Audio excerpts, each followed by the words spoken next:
Buragaddam. She's a postdoctoral fellow with McGill's IDEA Committee and ACT Consortium and physiotherapist specializing in neurological disorders and has been involved in research on brain plasticity and multiple sclerosis. She's published extensively, presented internationally, and received the prestigious NMS Doctoral Award.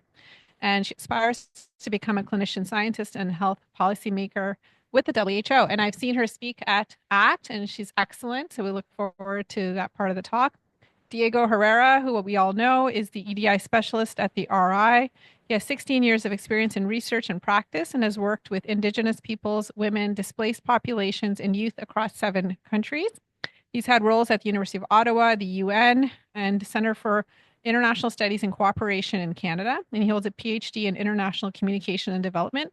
The last time, Diego, I heard you speaking, we're not able to get through your talk because everyone was just like so interested. So we are going to try to hold our questions until the end because we want to finish, get through all the talks. And last but not least, Patricia Li, who I know well, is a clinician scientist here. And her research focuses on equitable healthcare delivery for children using large data sets, clinical cohorts, and patient engagement to inform policy and practice. And Dr. Li co-founded the Montreal site of Target Kids and Canada's largest primary care research network and is involved with many other projects, including Popcorn, ACT, and Comfort. So thank you so much. And without further ado, I'll Thank you so much, Sushmita. It's always a pleasure to be here at the core and to be with everyone to share what we're doing. So my role is going to be just to make the introduction to this critical topic. The experts are Patricia and Syamala, and we've worked very hard for more than 1 year with the IDEA consortium. So we are representing here the members of this consortium who have been reflecting on inclusivity in clinical trials, how to make clinical trials more representative of Canadian diversity, of the needs of all these marginalized populations. So the next. So we don't have disclosures. We will do our land acknowledgement. We recognize that this place has been the place of meeting for too many Indigenous people, including the Haudenosaunee and other critical Indigenous people, and we respect them. We recognize the contribution to the past and present society, and we believe it is important to pursue our efforts in making them active and critical actors in our society. So we're going to describe the current landscape for inclusive clinical trials. We discuss a phased approach to develop resources for inclusive clinical trials for the Canadian context, and then discuss ways to design and implement inclusive clinical trials. So the idea is that, first of all, we're going to present you like what we've seen so far in some preliminary data. Then Syamala will present some resources and some ideas of resources. We want you to take away some practical elements that might help you in your processes of creating clinical trials, and then discuss ways to design all this in a more inclusive way. So before that, we have an activity for you all. So we're going to go to Zoom, and I will share my screen.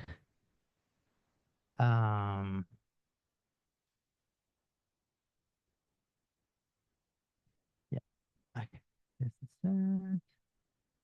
So we have one question that we would like everyone to help us with. It is,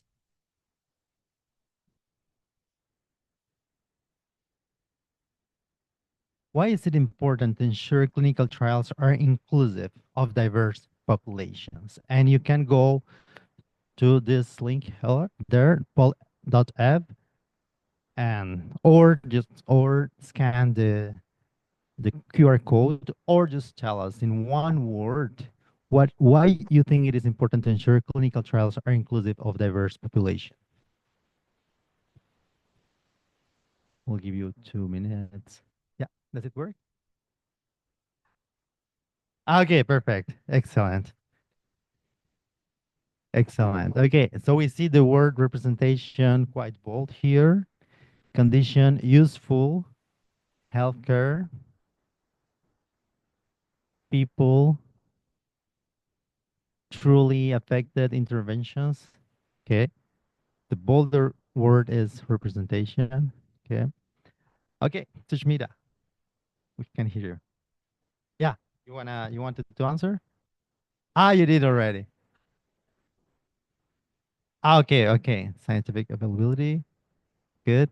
Is anyone willing to share, to explain the word, or to explain, to refer to one of these words, or to refer to what they had in mind? We're seeing representation mainly as the biggest one. We have a comment there. We see the word representation. We see the word credibility. We see transparency, truly generalizable population engagement. You said scientific availability. Is anyone willing to explain a little bit what they answered? Oh, I can jump in. No, not yet. If we look at our Canadian So population, representative, I mean, you want the disease that you're studying. What is the basically demographics or whatever you're looking at? Could be social determinants of health. What is the representation of those characteristics of that disease in the population level? And then how does that compare with your study, your Yeah. study population? Yeah, like we have this reality here and we have the study here.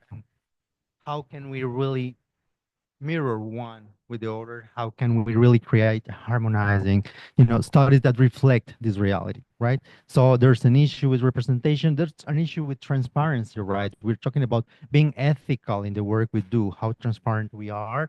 We're talking about conditions, knowledge, how accurate is our knowledge, the knowledge that we produce. Is this knowledge that really draws on reality, or are we always consulting the same kind of people? So this is what we're gonna reflect on today, and we're gonna have other moments to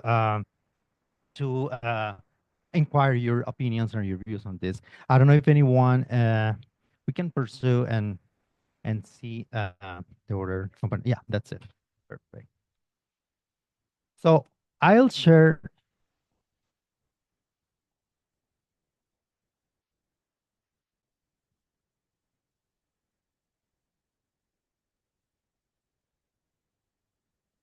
Okay, so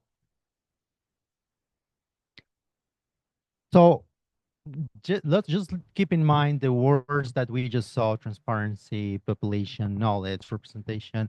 So diversity matters because so far in what we've found, or what our the consortium members have found, because it's what's not me, but it's 70 to 80% of clinical trials participants are white or middle class. So we're talking about this thing that doesn't really exist, which is the average Canadian population. No one is average. No one corresponds to this idea of an ideal Canadian, but we are representing our studies through this idealized character, which doesn't correspond to reality. The majority of these trials do not report race and ethnicity enrollment data. So that's part of what we've seen as well. And this is critical because, as you all know, social determinants of health are directly affected by ethnicity, are directly affected by race, are directly affected by social class, by education level. When we say indigenous, we're saying access to tap water. We are saying, are we affected by systemic violence? Are we affected by remote location? When we say Black people, we are saying, are these people affected by racism, by discrimination? When we are saying immigrant people, we are saying, how are these people access to healthcare affected by their status? So we need to be intersectional. We need to go beyond and to see how these different identity factors intersect with social determinants of health that are directly connected to social class and to social conditions that, of course, affect their health. And of course, as a result, these groups are completely underrepresented. If these trials don't reflect the active population, how can we ensure treatments that work for everyone. And, you know, we learned a lot during COVID that we didn't have enough information about how pregnant people could be affected or not by vaccines. We know very well that there are many treatments that created more secondary effects for women because they were only tested with male individuals. So are we going to repeat the same mistakes as before? These are some preliminary results of one analysis, a review of randomized clinical trials that members of our committee conducted, led by Dr. Shannon Ruzicki. They analyzed 118 randomized clinical trials with all these around 18,000 participants from large cities of these provinces.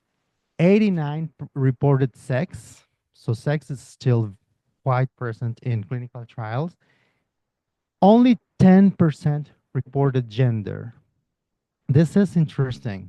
So we are still only focusing on sex, our one main biological characteristic, but the other determinants that are more socially grounded, culturally defined, such as gender, are almost absent. Most of participants were females, and there was no participation of gender diverse participants. So there's a lag, there's an absence. What are the effects of these treatments? What are the social determinants for people who are non-binary? We don't know. Okay, and race and ethnicity were reported in 23.7% of participants without standardized nomenclature. So only in 23% of cases, and the groups, there's no like standardized terms and categories in how we refer to the people from ethnic minorities. These are the authors, so this is the credits that we want to give to all them. And this is an analysis that I personally conducted on the results that they found versus StatScan data, right? So if we go in detail, we can see that our trials for these 10 years, between 2010 and 2020, were highly representative of white people, people who didn't identify as being indigenous or racialized, that Black people were quite high or overrepresented in trials, but that too many other groups were almost absent. Latin Americans, even if they represent 1% of Canadian population, they were not present in these trials. Arab people, 1% in Canadian population, absent. Indigenous people, 5% of our Canadian population, absent from those trials. And Asian, South Asian, and so on, who represent 12% of our population, are only present in 0.2% trials conducted within this period. So there are gaps. There are gaps to cover. We need to understand what's happening with this population. There are efforts that we need to make if we really want to do science that is responsive, science that is transparent, science that is socially relevant, and that is reflecting the actual picture of who we are as Canadians. And yeah, here you can find like some sources of this demographic data. Yeah, so what is unique? We are fourth in number of clinical trial sites. We have low participation rates, right? So we have, in overall, we have 4.7% of participation in trials, as low as 1% in some provinces. So people are still not engaging in clinical trials. So we need more promotion, showing the benefit, showing why this is important, giving better rewards, and so on. And other countries are doing too much better, such as in the UK, where at least 14% of people are participating. So we need representative samples. Our samples are not representative term, but they are not even describing the characteristics of the population that we are describing. Yeah, and we have a lot of challenges. Of course, we have a vast geography. Over 30% of the population reside outside large centers. Uh, Patients in rural areas have fewer opportunities to access innovative therapies and treatments. So it's even hard for them to get a medical, a family doctor. Imagine to participate in a clinical trial. And other factors that we are important to consider, the linguistic differences, right? We are a bilingual, or I would say even a multilingual country. And many people get medical services in a language different to their mother tongue. So these linguistic differences are important. And one factor that Syamala will refer to is indigeneity. The past experiences of indigenous people in our healthcare system has created a relationship of distrust that we need to address. A relationship of a historical relationship of marginalization, disappearing of children, and so on, that we need to address, and that is affecting our possibility of conducting really inclusive trials. So now I'll pass on to Syamala, who's gonna present what the group is doing and some of the innovations that we are creating, drawing on this preliminary data that the group discovered.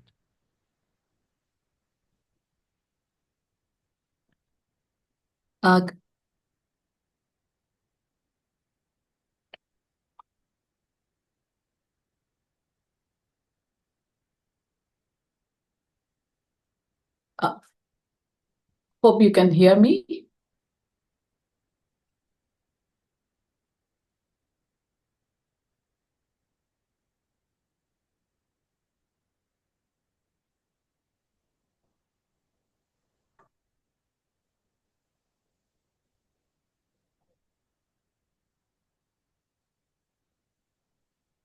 Can you hear me? Yes. Yes. Okay. Thanks, Diego, for setting the stage with such an important reminder of why inclusion and diversity matters in clinical trials, not only from a ethical standpoint, but also for the scientific rigor and relevance of our trial findings. So his insights are powerful, and for what we are aiming to do with the Accelerating Clinical Trials Consortium and as an IDA subcommittee group. Sorry, Syamala, we can't hear you. Just wait Just a one second, please. It's in the room. I hear you. Sorry, I can hear you on the laptop, but No worries, yeah.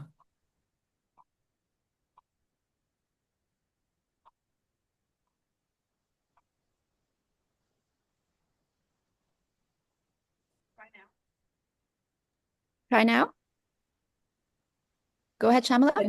Can you hear me? No, they can't hear you. Sorry. Try now. Syamala, Yes. Can you hear me? can I put this on? Can you talk, Syamala? Let's see how loud you Yes. are. Oh. Can you hear me Go now? ahead, Syamala. Can I go ahead? I think we can hear her from the laptop. Is that okay? Yeah, go ahead. Okay. So, thank you, Diego, for setting the stage with such an important reminder of inclusivity and diversity which matters in clinical trials. And it's from ethical standpoint, and also for the scientific rigor and the relevance that we do for with the clinical trial findings. And we are here as a part of the Accelerating Clinical Trials Consortium to bring more inclusive clinical trials. And our group was formed to move from principles to practice, specifically to support our trialists across Canada and institutions in embedding inclusivity, diversity, equity, and accessibility. We call that as an IDA working group. And we want to include all these principles into every stage of the clinical trials process. So we recognize that many researchers are committed for inclusive clinical trials, but however, they often lack the practical resources, guidance, or support to implement these practices or principles meaningfully. So that's where our group, IDA Working Group, comes in to co-develop tools, surface the real-world challenges that trialists face from day-to-day trial environment, and share strategies that help make inclusion not just a goal, but a standard. So in the next part of my talk, I will walk you through how we are approaching this from the identification of barriers to the co-creation of practical tools, and how we are translating these IDA principles, something meaningful and useful or usable for clinical trial teams and networks across Canada. So if you see this slide here, this highlights the members of the ACT IDA working group, a dedicated multidisciplinary team working towards making clinical trials more inclusive, diverse, and equitable and accessible across Canada. And each member brings a unique perspective and expertise, representing a wide range of lived experiences, professional backgrounds, and institutional affiliations. So what we have developed as an IDEA working group is as a phased approach to develop resources that are helpful for making our clinical trials in Canada more inclusive. So we came up with two phases. The phase one is to identify the barriers and facilitators for inclusive clinical trials, where we look at like what exactly are the challenges that our trialists face. And the phase two is to review the existing toolkits, because we wanted to get the understanding of what exactly we have right now, what tools we have, and how best that we can use the existing resources, and how we can modify that can suit our Canadian context, which can answer the unique challenges that our trialists face across Canada. Next slide, please. So coming to the phase one, we used a two-pronged approach. One is to identify the surveys, or to identify the barriers and facilitators through surveys, and also to get more insights about these barriers using the focus groups. So we have involved or collaborated with all the clinical trial units and clinical trial networks across Canada to get this information and see what the challenges that the trialists face. And the responses from the surveys that we have received from all the trial units, 28 trial networks and 11 clinical trial units, what we found was that 33% of the participants were not confident in navigating and championing the IDA principles. So this shows that there is a gap that exists that we need to work on to make our trialists more confident in making our trials inclusive.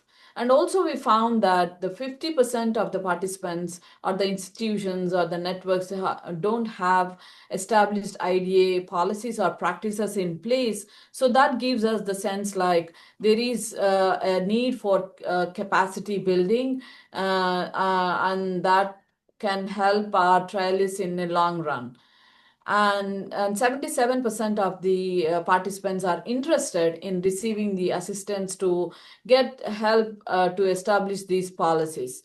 So this shows that we need to work in building those policies or practices in place, so that help our trialists to make our clinical trials more inclusive. So we conducted a focus group to get more insights and get more understanding about what the barriers and facilitators are trialists face. So the study objectives were to identify these barriers and facilitators for inclusive clinical trials with a main focus on not only the diversity, equity, and inclusion, but also about the accessibility of these clinical trials. And also the secondary focus of our focus group, objective of our focus group was to gather insights about the development of an idea toolkit, so that like what should go into the toolkit and what is necessary by the trialists, that what they expect from us in the form of a toolkit that can help them in conducting the clinical trials. So we have come up with a qualitative approach where we conducted like 2 focus groups, one in English and one in French.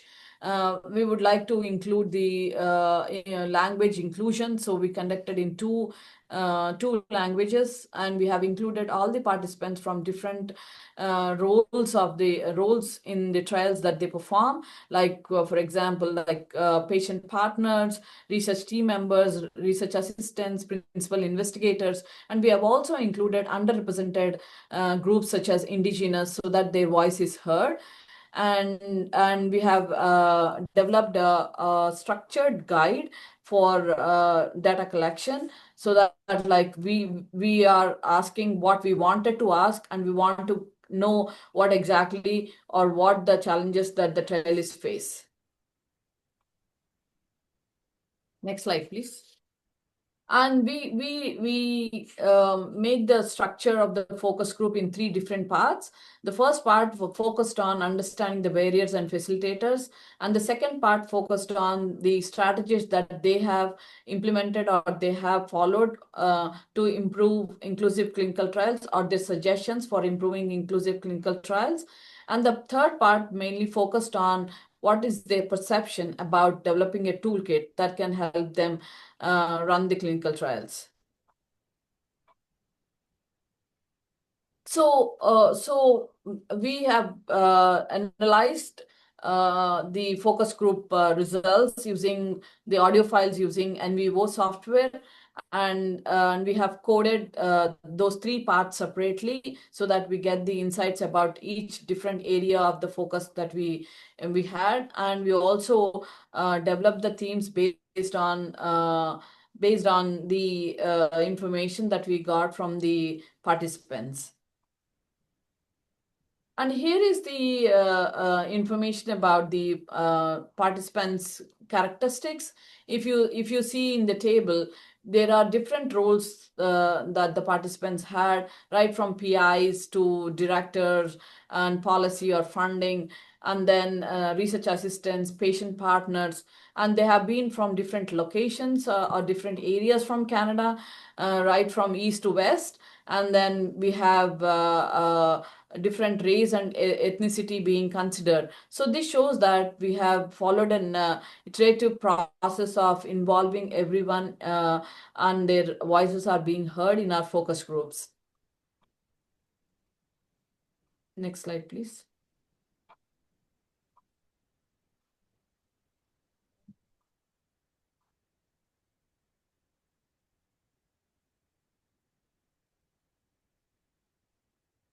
So here are the focus group results. So first one is the understanding of barriers and facilitators.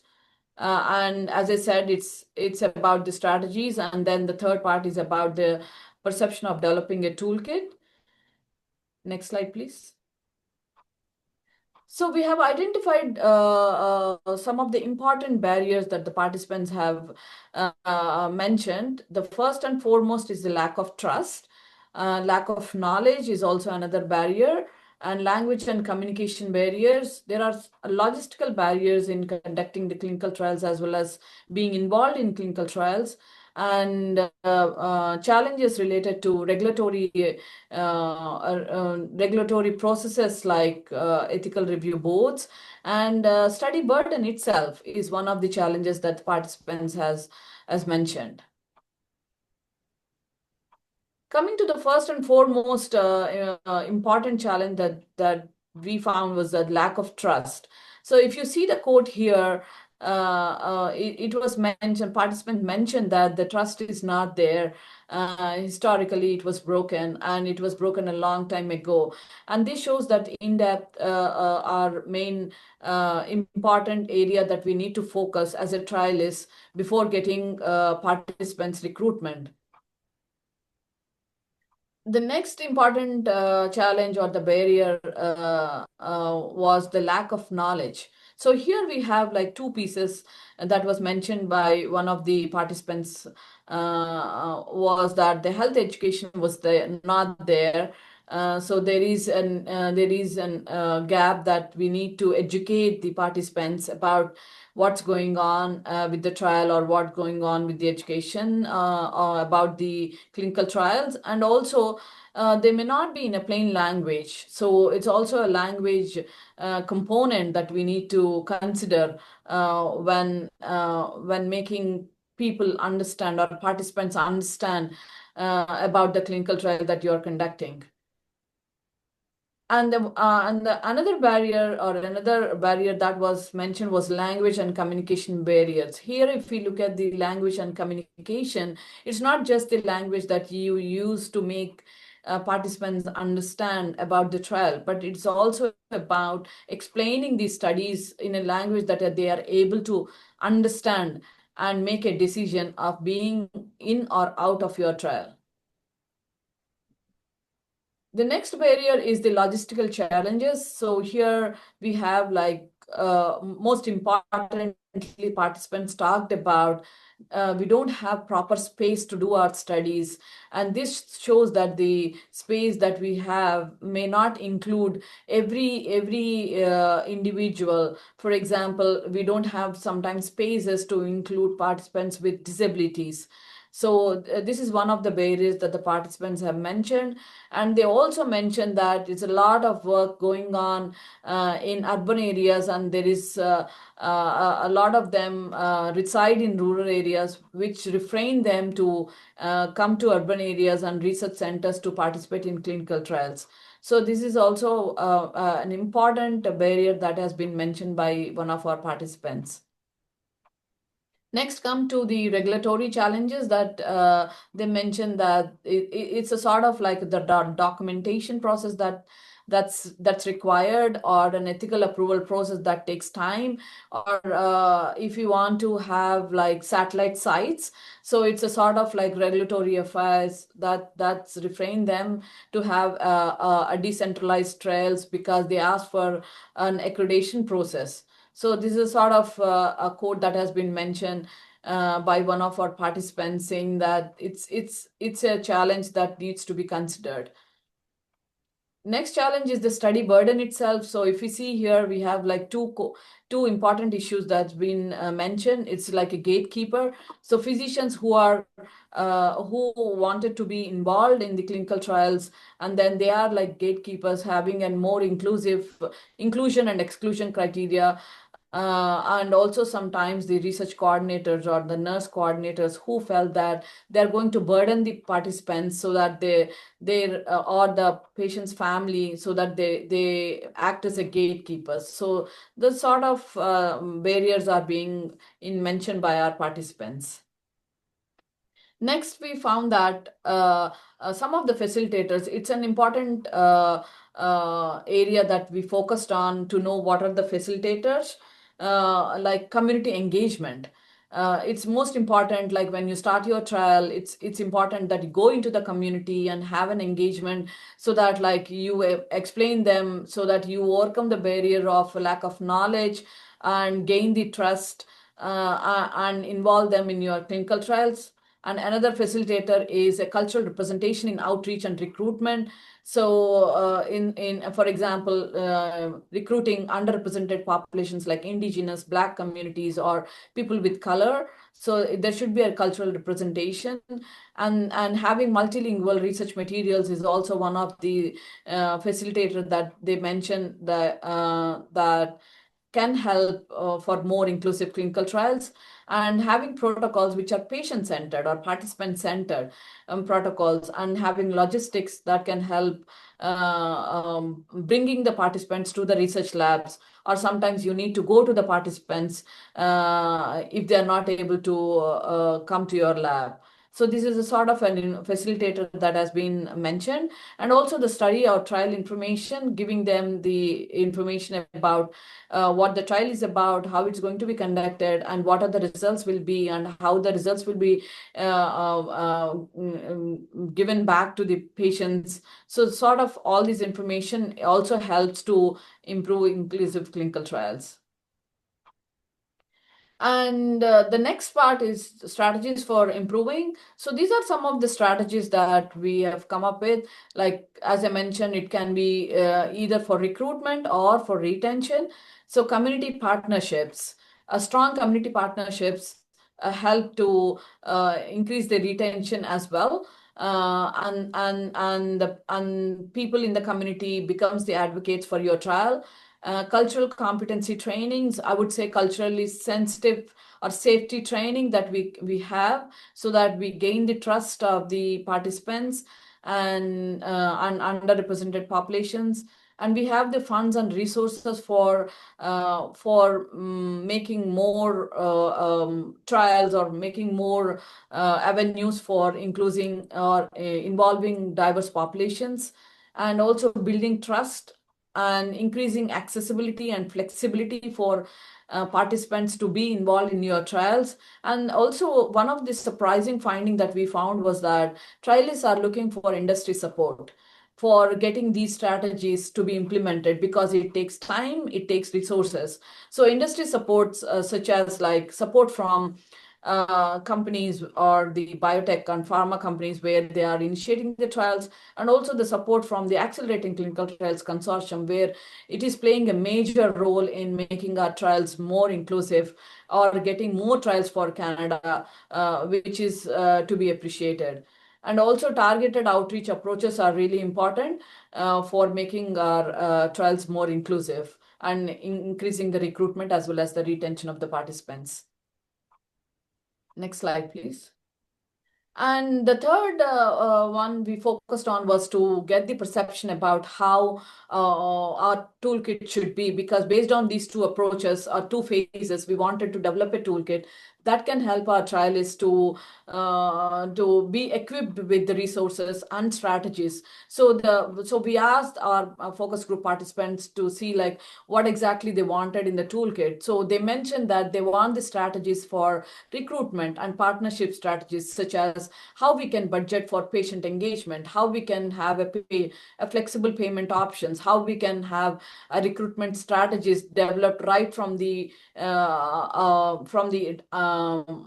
protocol initiation phase or the ideation phase. And they also asked for knowledge translation approaches, like how we can have more inclusive digital or multimedia approaches for getting our participants into the trials. And they also asked for Canadian context tools, because we have unique challenges. We cannot compare our challenges with that of the other countries like UK and Australia or US, because we are unique in some aspects. So they asked about like decision-making idea principles or frameworks that they can incorporate to avoid these or to overcome these unique challenges pertaining to Canada. And they also mentioned that the toolkit should include the inclusivity in data and systems, where how we can include underrepresented populations like indigenous, or how we can include participants living in a rural area. And also like advisory and language use guidelines. So how we can use these language or culturally safe terms when we are conducting our trials, and the awareness and training. So it's important to have the training and capacity building, because we want to conduct the trials not only inclusive for now, but we want to build the capacity and training so that these inclusive clinical trials are taken forward and then being done in an extensive way. So these are the components that participants wanted to see in our IDA toolkit.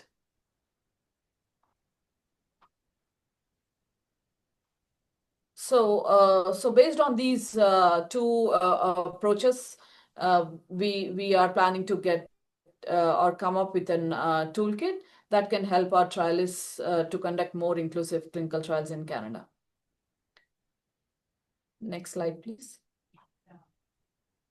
And the phase 2 of our approach involved the scoping review of the existing toolkits to see what exactly the toolkits that we have right now and what strategies they have used and what strategies have been effective globally, and also to identify gaps that needs to be filled for Canadian trialists.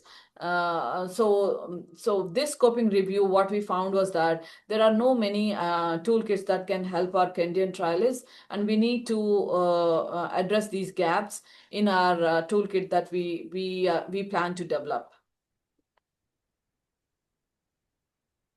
I'll hand over to Patricia for Thanks so much. the next part of the Syamala, thank you. talk. Thank you. So Diego's put this into the chat, but just enter some ideas so that we can actually use some of this to know what you're hoping to get out of the toolkit that is being developed at the moment. But I'll keep going as we're running out of time. So the last component of our presentation is just to hopefully give you a few practical strategies and tools while you're waiting for the toolkit into how potentially you can design and implement inclusive trials. And there's a huge kind of disclaimer to this. I think all of us are coming and going into this with a lot of humility, or we should be, knowing that none of us are doing this right. None of us know the way. Every project, every approach should be different and tailored to that project, and that we will all make mistakes, and hopefully we'll all learn from them, and that we can gather these kind of knowledge and information to share all together. Some of the stuff that I present, I acknowledge these are ideas and thoughts and things I've presented with a team. So I'm also part of another IDEA or EDI team through Popcorn, and Marianne is right there. And there's also another student that's missing, Tiffany Kim, sorry. And, this is in the context that we are still, in the strategic planning vision of CIHR, where we are still supportive for health equity. And so inclusive trials is still an important issue. And there's still, luckily, many calls for EDI champions and teams to support projects. And that's how, for example, I've had many opportunities to develop and grow and learn some of this and do some of this.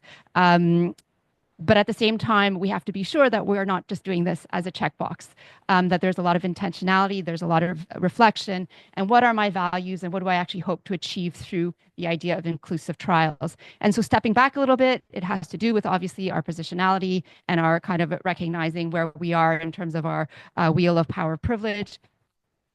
That a lot of you have already kind of thought of this in the past or have seen these slides, but essentially in the context of inclusive trials, thinking about, once again, where we are at, what our experiences are, how these have shaped us professionally, and how this also shapes our approach to inclusive trials. And then also being very mindful that as academics, as researchers, already we are in a position of power and privilege, and that we, even if we're working with communities, even if we're, trying to really engage with them and telling them or hoping that they will lead some aspects of this, there is still a power dynamic. And once again, each of us then also hold our individual intersectional positions as well, where we, in different positions or in different settings, have different kind of power and or disadvantage. And just to then overlay this idea of positionality back to what are some of the social determinants and some of the variables that you may think about when you think about inclusivity. This is from the Cochrane equity whatever group.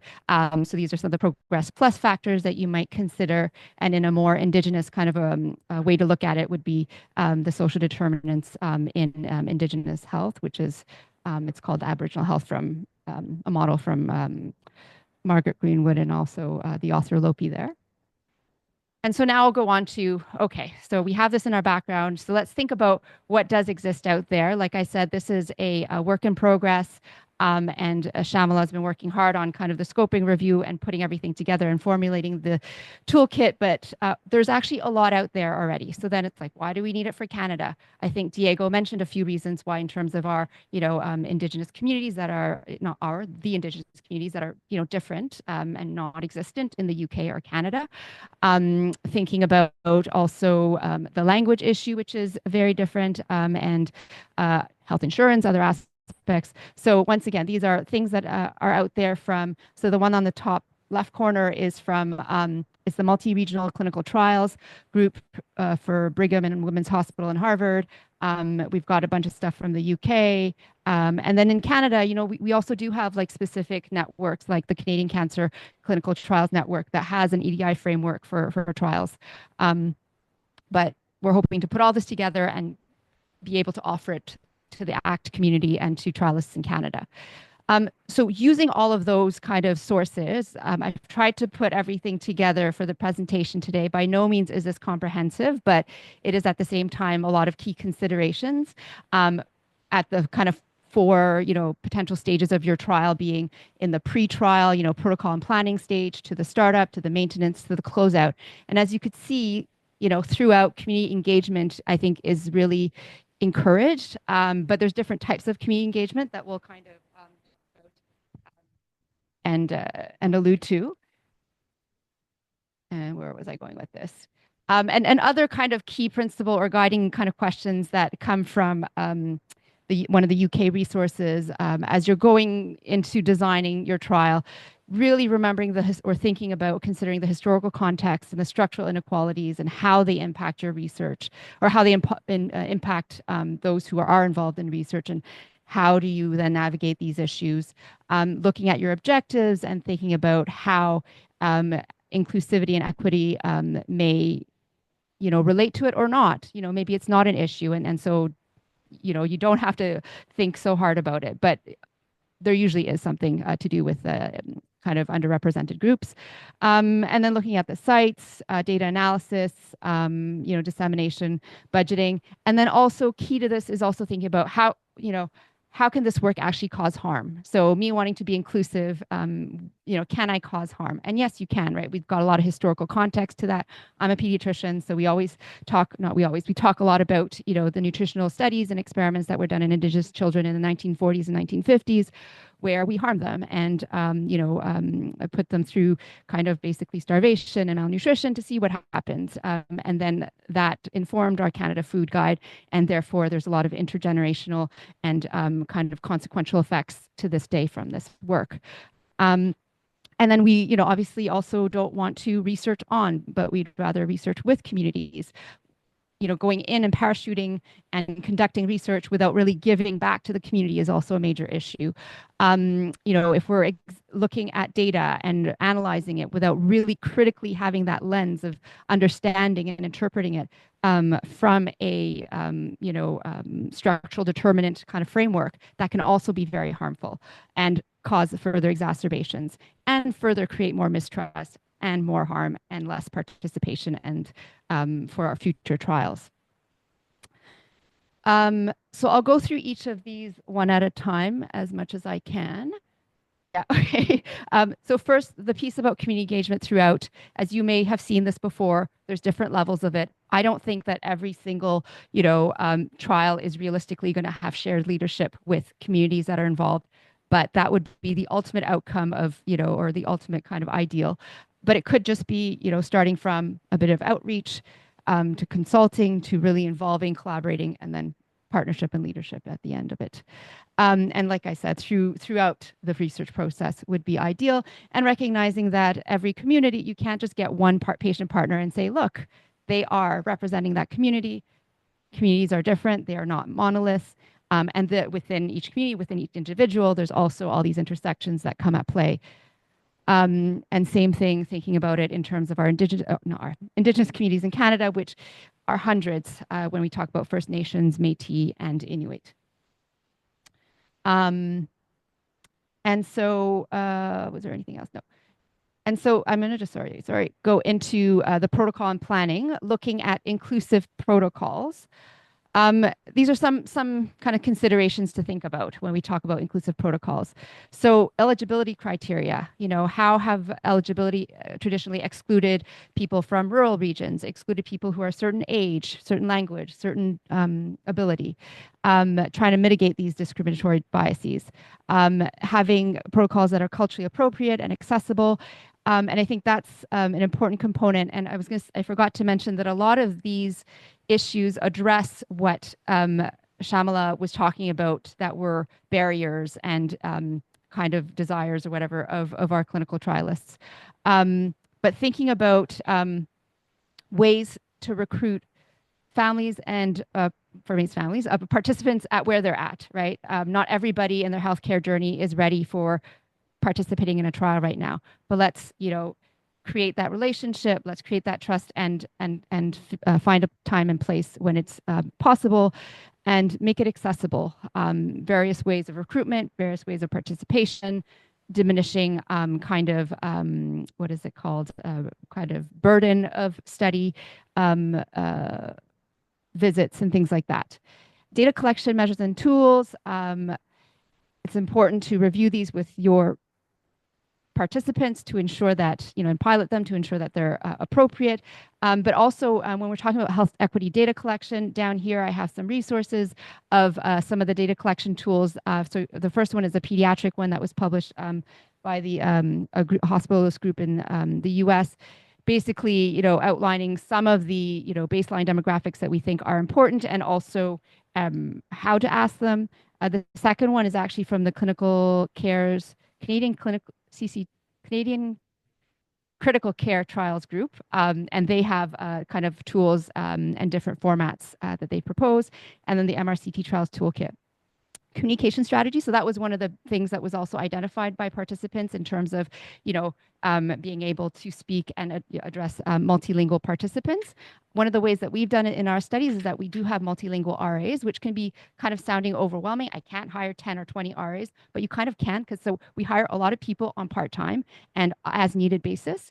A lot of these are people who are actually trained elsewhere as physicians sometimes, or, need a part-time job, but they get involved in our research. They'll do, some of the interpretation with our research assistants initially to get trained, and eventually, they can actually do the follow-up questionnaires without, using the time of my research assistant and using the time of interpreter. And interpreters are about usually, $1.50 on average per minute, or $50 to $60 per hour.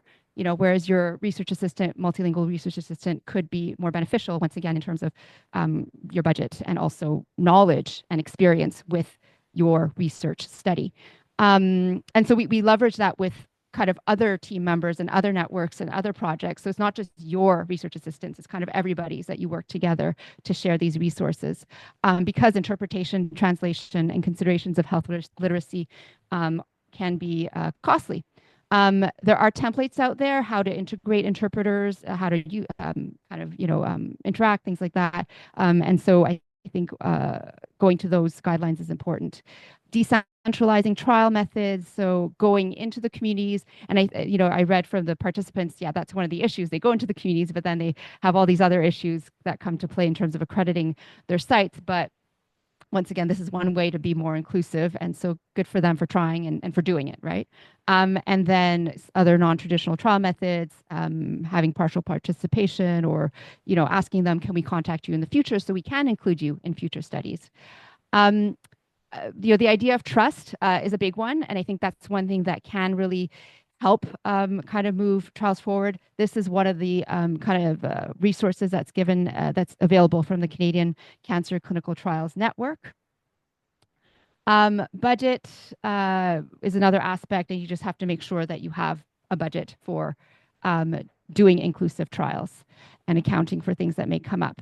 In terms of the startup, I'm running out of time. So these are some of the things. I'm just going to highlight the main things I really want to talk about. Yes, we talked about team training being important, and it really, really is. You have to all come from a place where you do believe in inclusive trials and where they practice it, because they are the front-facing people of your team. And obviously, if they're not safe, if they're not doing things right, then you're not going to get the participants that want to participate and should be included in trials. I highlighted here telling our story. It was one of our EDI leads at the Faculty of Nursing that was telling me about it yesterday. It's a good CBC GEM documentary on Indigenous peoples in Quebec. So if you are doing studies in Quebec, I think it's a good one to watch. And then just ongoing monitoring of your data to see if you are meeting the targets or your expectations in terms of recruiting, retaining, and then analyzing the underrepresented groups. So there isn't much to really go too much more on in terms of maintenance and closeout, but just remember to always have, community members engaged in these stages. And then the idea that you can adapt, you can improve, you can think about how can I, talk to the community, talk to people who are participating, talk to your research team members to say, where are we failing, our communities to recruit properly, and how can we do better, and ask for that feedback. And then ultimately at the end of it, evaluate how you did. So this is another toolkit checklist for that's published. I'm sorry, it was in Nature, and I'm sorry that I couldn't put it in here. It's called Rep Equity Toolkit Checklist.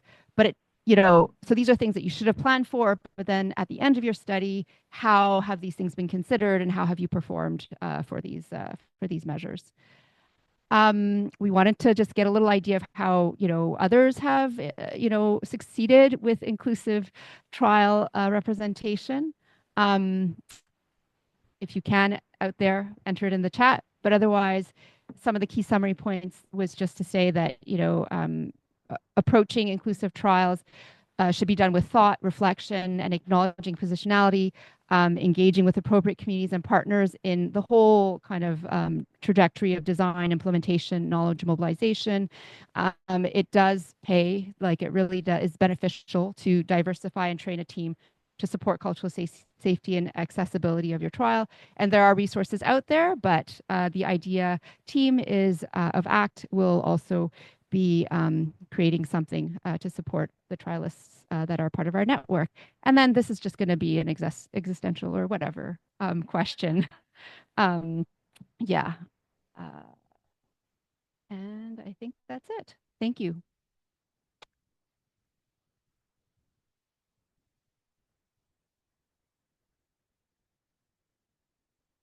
Thank you so much. You guys were amazing.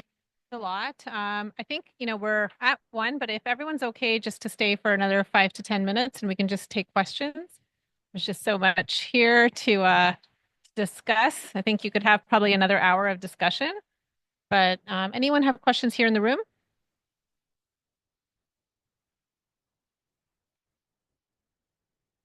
Hi, Tanya. I'm wondering, so every time I submit something to CIHR, my trials in rehabilitation, and there is that question if the trial includes indigenous population. I always say no. And I always feel bad for saying no, because I feel that even though we try to include, patient partners or, think about different ways of recruiting patients, I feel that if I had to consider them in my study, I would have to develop a culturally safe intervention. So I feel even I say, well, I'm not excluding them, but I feel bad that I'm not offering something that should be more, adapted to their culture. I don't know if you have any suggestions about that. Absolutely. And it's something that I've been thinking about for probably 2-3 years now. Because I think what you're doing is you're not doing like that a spectrum of, of sovereignty and of, basically, sorry, yeah, OCAP principles, but also it's not about indigenous, sovereignty. Like your research projects are not trying to attain that. It's for me, my equivalent is like we're studying bronchiolitis, amongst any infant that comes into hospital. So I'm not going to identify and look for an indigenous infant, although for reasons so all that to say that you're doing a general study. There may be indigenous people, and you don't want to exclude them either. You don't want to say no, and I will not accept you if you're indigenous because I did not culturally adapt. And that's where you have to be a little bit pragmatic about that, right? And I think the pragmatism, and that's just my opinion, and I think I've talked to others about it in the past as well, is just if you can, to have an indigenous partner, and this is where it would be like, yes, you only have 1 or 2, voices in this, to take a look at it and say, look, if it were I'm not, once again, focusing on indigenous peoples, but if this were a protocol that were, to be presented, how can I be sure that I'm not harming them?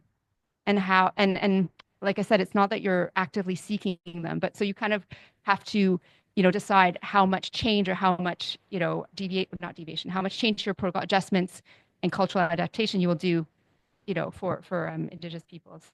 So I think that would be my approach to it. But, and I think you're right. I wouldn't say no. And for the CIHR thing, I would say this is a condition that anybody can have, and so there may be Indigenous people, and if that's and then you have to like explain all the other stuff. But I think having seeking consultation from others would be very useful in that case. And sorry. Yeah, no, I agree with what Patricia was saying. And when we were preparing this talk, what we said is that all our protocols should be contextually situated. So every trial is different, specific. Of course, you can't change the situation of Indigenous people or the representativeness through one clinical trial, but you can develop the flexibility, to have some methods that will be open to some groups. And maybe if your study is not, if the topic you're studying is not directly affecting Indigenous people, maybe you don't want to include them, but you won't exclude them. And at the same time, I believe it is important to differentiate between delimitate and exclude. I'm delimiting the scope of my study. I will stay flexible if it's necessary, but my main focus will be on this population which is mainly affected, and we'll keep the desire to see how we can be inclusive with Indigenous people in a future study. But I don't say it's like mandatory, and there's not like a recipe that we need to follow up, because otherwise we're going to become just paralyzed. Two important points I forgot to mention. One is that there are a lot of Indigenous urban people in Canada. And so I think it's important to recognize that, and that somebody can be Indigenous and they may not identify because we're not collecting race and ethnicity and indigeneity data. And the second piece is that I mentioned the case of bronchiolitis. Actually, it's an entity that affects disproportionately, Indigenous kids. And so even if I say, oh, we're just doing a regular bronchiolitis study, this is the whole point of this kind of talk, right? Have we excluded, populations that, actually are affected by the conditions? So it's important to have that data, which we don't have, which I think Sushmita is going to work on, so that we know what is the prevalence and what is, of conditions, so that we know, what is the population we are really looking at. Thanks. I just have a question, and it's more of like a logistical question that I've talked about with Patty before, but it's about, when you conduct a study and you want to have good representation of your marginalized, like ethnic, racial population, like you talked about having RAs to overcome the language barriers, but are there other ways that we can ensure it? And then while you're doing the study, how do you track it? Like that's just more of a kind of logistical question. Well, I think like a lot of that cultural safety, trust, approach to relationship of your RAs with participants is so important, right? Like, and I have to say, like, when you have so many studies going on, I don't know how realistic it is for trialists to really observe these interactions and relationships. Hopefully you have maybe program managers that are a little bit more attuned to it that can help you do this. But I think it is really important to know how are they actually doing it on the ground, and what's going on that's not working and that is working. The tracking, but I think it's just like, that's what some of the strategies in the toolkit are really about, monitoring your data as you're going along. It's not about just monitoring safety events, but there could be safety events related to that, but monitoring your recruitment and your retention according to these demographics that you're interested in, so that you're not at the end of your study saying, oh crap, You need to have self-identification protocols, even include them in your request to the REB. Like, okay, there's going to be part of our protocol that will identify demographics of people. And you need to show people why this is important, because an ethical principle is that we collect data that we're going to use, and that we're going to show people how we're going to use it, how it's going to be stored, and so on. So use this demographic data, and maybe you can have like some kind of regular measurements of the demographic evolution of your participants in your research. Yeah. I have a question. I have a lot to ask about this topic. Syamala is also there to answer. Yeah. So I guess a couple of questions, as we're kind of getting into this big project, and Patty, obviously you're part of it, and others too. And I don't know if Annette Mainamer is on the call, but, certainly she's playing a huge part. I'm just realizing as with a lot of initiatives, it's so fragmented and kind of siloed, across the country. And we're just, every time we learn of someone else who's doing this, and I'd learned like the N2, the trial of the network of networks, they have a toolkit. And, as you've reviewed some of these, but just to say, like, how do we harmonize our efforts? Like, obviously it's a big ask, takes huge resources. And, just like, how can we do better? And is it something that, even at the training level, we need to kind of integrate this into courses, whether it's EBOH, whether it's thinking about the training I've done and a good clinical practice? Like, how do we harmonize this? And also with the variables that we collect, I'm learning that they're also very like non-harmonized. They're all over the place. How do we kind of study these factors better? So I would call on like funders and institutions to kind of help us with some of this. So we have met with CIHR in the past to talk about like how do we integrate some EDI training actually into for reviewers, because it's not uniform there, and the level of knowledge and practice is very variable. And so starting from there, what gets funded and what doesn't get funded is already questionable. That's one place. And I do think like the idea, so I'll put a plug in for ACT or any other networks that can do that, right? To get people together.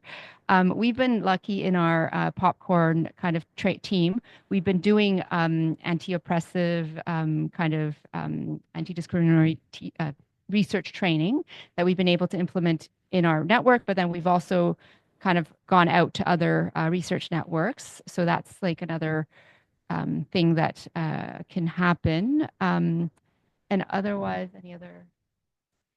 I think ACT is a great opportunity to understand how things are happening at a pan-Canadian level, and I think we need to work more on this kind of consortium, this kind of pan-Canadian structures that help us harmonize, understand where we are, creating a common language, to refer to one another.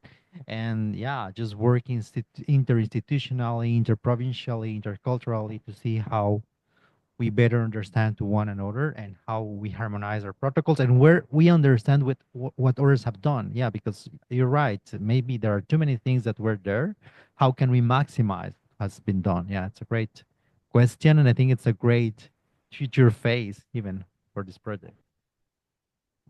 Thank you. Any other questions? Otherwise, we'll wrap up. Is there anyone online that has questions? Okay. So thank you so much. You guys were fantastic. And Syamala too, really, really appreciate your time. And maybe we'll have another session to kind of have a discussion forum. Thank you so much for this Thank you. opportunity. Thank you. Thank you so much.